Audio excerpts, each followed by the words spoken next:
નમસ્કાર મિત્રો, મારી ચેનલમાં તમારું સ્વાગત છે। આજે આપણે તમે જે આગળ શૈક્ષણિક વર્ષ આવે છે 2026નું, જે વેકેશન ખુલ્યા પછી હોય છે તેમાં પરીક્ષાઓની તારીખ ક્યાં છે, પ્રથમ પરીક્ષા વાર્ષિક પરીક્ષાની કેટલી તારીખે લેવાશે, તેમજ તેમાં રજાઓ કેટલી આવે છે તેના વિશેની માહિતી જોશું। તો કે ગુજરાત માધ્યમિક અને ઉચ્ચતર માધ્યમિક શિક્ષણ બોર્ડ ગાંધીનગર દ્વારા શાળાકીય પ્રવૃત્તિનું કેલેન્ડર 2025-26 બહાર પાડવામાં આવ્યું છે। જેમાં પહેલાં જોઈએ વિવિધ પરીક્ષાઓની તારીખ। તો કે ધોરણ 10 અને 12ની પૂરક પરીક્ષાની તારીખ છે 16/6 થી 26/6 સુધીની એ સંભવિત તારીખ છે। પછી પ્રથમ પરીક્ષાની તારીખ 9 થી 12 તમામ પ્રવાહની 11/9/2025 થી 20/9/2025 સુધી। પછી આવે છે પ્રિલિમ પરીક્ષાની તારીખ છે ધોરણ 9 થી 12 માટે 16/1 થી 24/1/2026 સુધી। પછી આવે છે પ્રખરતા શોધ કસોટી ધોરણ 9 માટે, તેની તારીખ છે 28/1/2026। પછી આવે છે બોર્ડ વિષયના શાળા કક્ષાએ લેવામાં આવતી સૈદ્ધાંતિક પ્રાયોગિક પરીક્ષા એટલે કે પ્રેક્ટિકલ પરીક્ષા ધોરણ 10 અને 12 તમામ માટે, તો તે છે 30/1 થી 3/2/2026 સુધી। પછી આવે છે પ્રાયોગિક પરીક્ષા પ્રેક્ટિકલ પરીક્ષા જે ધોરણ 12ના વિજ્ઞાન પ્રવાહ માટે હોય છે, તેની તારીખ આવે છે 5/2/2026 થી 13/2/2026 સુધી। હવે આવે છે બોર્ડની તારીખ એટલે કે એસએસસી અને એસએસસી ધોરણ 10 અને ધોરણ 12ના તમામ પ્રવાહ માટે, જે તારીખ છે 26/2/2026 થી 16/3/2026 સુધી। પછી આવે છે શાળાકીય વાર્ષિક પરીક્ષા ધોરણ 9 અને 11ના તમામ પ્રવાહ માટે, જે છે 9/4/2026 થી 20/4/2026 સુધી।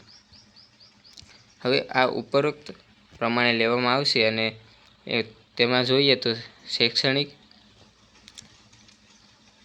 વર્ષ 2025-26 માટે ધોરણ 9 થી 12નો સંપૂર્ણ અભ્યાસક્રમ આમાં રહેશે। પછી ધોરણ 9 થી 12ની પ્રથમ પરીક્ષાનો જૂનથી ઓગસ્ટ સુધીનો અભ્યાસક્રમ રહેશે। તે જ રીતે વાત કરીએ તો આગળ ધોરણ 10 અને 12ની જે પ્રિલિમ્સ આવે છે તેમાં સંપૂર્ણ અભ્યાસક્રમ રહેશે। ધોરણ 9 અને 11ની દ્વિતીય પરીક્ષામાં જૂનથી ડિસેમ્બર સુધીનો અભ્યાસક્રમ રહેશે, જેમાં જૂનથી ઓગસ્ટ સુધીના અભ્યાસક્રમનું 30% અને સપ્ટેમ્બરથી ડિસેમ્બર સુધીના અભ્યાસક્રમનું 70% પૂછવામાં આવશે। ધોરણ 10-12ની બોર્ડની પરીક્ષા તેમજ ધોરણ 9 અને 11ની વાર્ષિક પરીક્ષા માટે સંપૂર્ણ અભ્યાસક્રમ રહેશે। હવે વાત કરીએ વેકેશનની। તો કે વેકેશન ક્યારે પડે છે, તો પ્રથમ સત્ર જે પૂરું થાય છે ત્યારે પ્રથમ સત્ર ખુલવાની તારીખ 9/6/2025 થી 15/10/2025નો કાર્યકાળ રહેશે, એટલે કુલ 105 દિવસ તમારે ભણવાનું રહેશે। ત્યારબાદ દિવાળી વેકેશન આવે છે 16/10/2026 થી 5/11/2025 સુધી, એટલે કે 21 દિવસનું। પછી પાછું દ્વિતીય સત્ર શરૂ થાય છે, તેની તારીખ છે 6/11/2021 થી 3/5/2026 સુધી, કુલ 144 દિવસ। પછી આવે છે ઉનાળુ વેકેશન, તો કે 4/5/2026 થી 7/6/2026 સુધી, કુલ 35 દિવસનું રહેશે। અને રજાઓનું વિતરણ, તો દિવાળી વેકેશન કુલ 21 દિવસનું, ઉનાળુ વેકેશન 35 દિવસનું, જાહેર રજાઓ કુલ 15 આવશે, સ્થાનિક રજાઓ 9 આવશે, એટલે કે કુલ 80 દિવસની તમને આખા વર્ષમાં રજા રહેશે। પ્રથમ સત્રનો માસવાર કાર્યક્રમ, તો કે જેમાં જૂન મહિનામાં 19 દિવસ હોય ભણવાનું છે, જુલાઈમાં 27 દિવસ, ઓગસ્ટમાં 22 દિવસ, સપ્ટેમ્બરમાં 25 દિવસ, ઓક્ટોબરમાં 12 દિવસ, એમ કુલ 105 દિવસ કાર્યકાળ રહેશે। હવે દ્વિતીય સત્રનો વાત કરીએ તેમાં નવેમ્બરમાં 21 દિવસ, ડિસેમ્બરમાં 26 દિવસ, જાન્યુઆરીમાં 25 દિવસ, ફેબ્રુઆરીમાં 24 દિવસ, માર્ચમાં 22 દિવસ, એપ્રિલમાં 24 દિવસ, મેમાં 2 દિવસ અને કુલ 144 દિવસ કાર્યકાળ રહેશે। શૈક્ષણિક વર્ષ 2025-26માં બંને સત્રમાં કુલ મળી અને 249 દિવસનો કાર્યકાળ રહેશે, જેમાં 9 સ્થાનિક રજા, એમ કુલ મળી 240 દિવસ કાર્યકાળ રહેશે. હવે વાત કરીએ જે દિવસો આવે છે તે કઈ રીતે હોય છે. 105 દિવસનો કાર્યકાળ, જેમાં જૂન મહિનામાં 9 દિવસ, 19 દિવસ અને 3 રવિવાર અને 8 દિવસ ઉનાળુ વેકેશનના, એટલે કુલ 30 દિવસ થઈ ગયા. જુલાઈમાં 27 દિવસ કામના દિવસો, 4 દિવસ રજા, એમ કુલ 31 દિવસ. ઓગસ્ટમાં 22 દિવસ, 5 દિવસ રજા રવિવારની અને 4 જાહેર રજા, કુલ 31 દિવસ. તે જ રીતે સપ્ટેમ્બર મહિનામાં 25 દિવસ કાર્યકાળ, 4 રવિવાર, 1 જાહેર રજા, કુલ 30 દિવસ.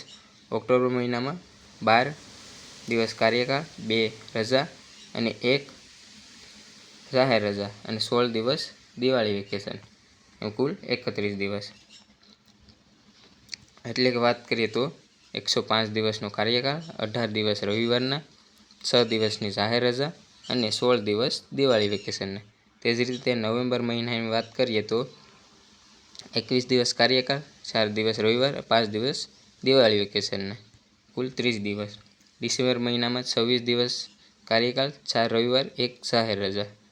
જાન્યુઆરી મહિનામાં 25 દિવસ, 4 રવિવાર અને 2 જાહેર રજા. ફેબ્રુઆરી મહિનામાં પણ 24 દિવસ ભણવાનું, 4 રવિવાર, જાહેર રજા એક પણ નથી. માર્ચ મહિનામાં 22 દિવસ ભણવાનું, 5 દિવસ રવિવાર અને 4 દિવસ જાહેર રજા.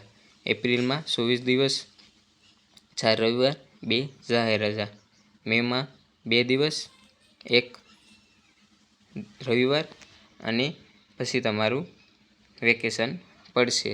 તે જ રીતે 28 દિવસ ઉનાળુ વેકેશન મે મહિનામાં રહેશે અને જૂન મહિનામાં 7 દિવસ, એમ કુલ 40 દિવસનું વેકેશન.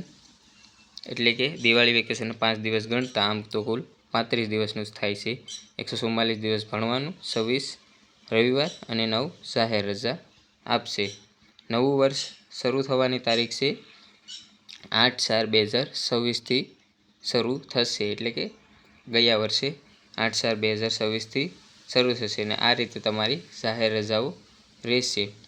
તેમાં 9 તારીખે રક્ષાબંધન છે, 15 તારીખે 8મા મહિનાની સ્વતંત્ર દિવસ પતેતી છે, 16 તારીખ 8મા મહિનાની જન્માષ્ટમી, 27 તારીખ 8મા મહિનાની ગણેશ ચતુર્થી, 5 તારીખ 9મા મહિનાની ઈદ એ મિલાદ, 2 તારીખ 10મા મહિનાની મહાત્મા ગાંધી જયંતિ અને દશેરા,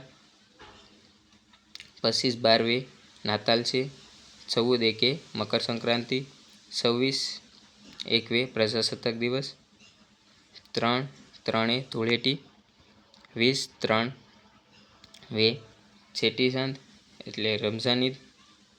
પછી આવે છે 27/3 શુક્રવારે રામનવમી, 31/3 મંગળવારે મહાવીર જયંતિ, 3/4 ગુડ ફ્રાઇડે અને 14/4 આંબેડકર જયંતિ. આ રીતે રજા રહેશે અને ઉપરોક્ત તમામમાં સરકારશ્રી દ્વારા કોઈ પણ ફેરફાર આવશે તો તે જણાવવામાં આવશે.